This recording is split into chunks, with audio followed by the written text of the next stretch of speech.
സ്വാതന്ത്ര്യദിനത്തിൽ ഇരിങ്ങാലക്കുട നഗരസഭ ഓഫീസിന് മുന്നിൽ സംഘർഷം. പ്രതിസന്ധിയിലായ ഇരിങ്ങാലക്കുട ടൗൺ സഹകരണ ബാങ്കിന്റെ പ്രവർത്തനങ്ങൾ ക്രമപ്പെടുത്താനും നിക്ഷേപങ്ങൾ തിരികെ ലഭിക്കാനും നടപടി സ്വീകരിക്കണമെന്ന് കേന്ദ്ര സംസ്ഥാന സർക്കാരുകളോട് ആവശ്യപ്പെടുന്ന പ്രമേയം നഗരസഭ പാസാക്കണമെന്നാവശ്യപ്പെട്ട് നിവേദനം നൽകാനെത്തിയ നിക്ഷേപകരെ പോലീസ് തടഞ്ഞു.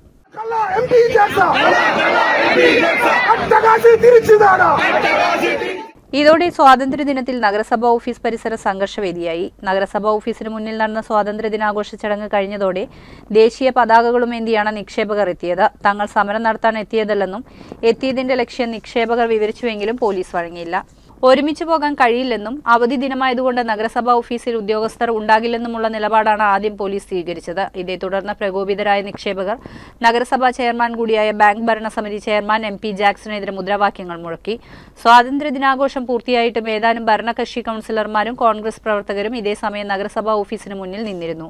ഇതിനിടയിൽ നഗരസഭാ ക്ലീൻ സിറ്റി മാനേജർ S. ബേബിയുമായി പോലീസ് നിക്ഷേപകരുടെ അടുത്തെത്തി. എന്നാൽ വഴിയിൽ വെച്ച് നിവേദനം നൽകാൻ കഴിയില്ലെന്നും തടയുന്നതിന്റെ കാരണം പോലീസ് വ്യക്തമാക്കണമെന്നും വരിക്കാൻ തങ്ങൾ തയ്യാറാണെന്നും നിക്ഷേപകർ ചൂണ്ടിക്കാട്ടി. സ്ഥലത്തെത്തിയ നഗരസഭാ പ്രതിപക്ഷ നേതാവ് PV ശിവകുമാറിന്റെ ഇടപെടലിനെ തുടർന്ന് നിക്ഷേപകരെ പ്രതിനിധീകരിച്ച 3 പേർക്ക് അകത്തേക്ക് പ്രവേശിക്കാമെന്ന ധാരണയാവുകയും സമിതി ഭാരവാഹികൾ ആരോഗ്യ വിഭാഗത്തിലെത്തി നിവേദനം കൈമാറുകയുമായിരുന്നു. സ്ത്രീകളടക്കം 200ഓളം നിക്ഷേപകരാണ് സമാധാനപരമായി നഗരസഭാ ഓഫീസിലെത്തിയത്. സമിതി president Prince Mathew, secretary Leo P. ആൻഡോ, ട്രഷറർ TC സഞ്ജീവൻ, രക്ഷാധികാരി അഡ്വക്കേറ്റ് ആന്റണി തെക്കേക്കര എന്നിവർ നേതൃത്വം നൽകി.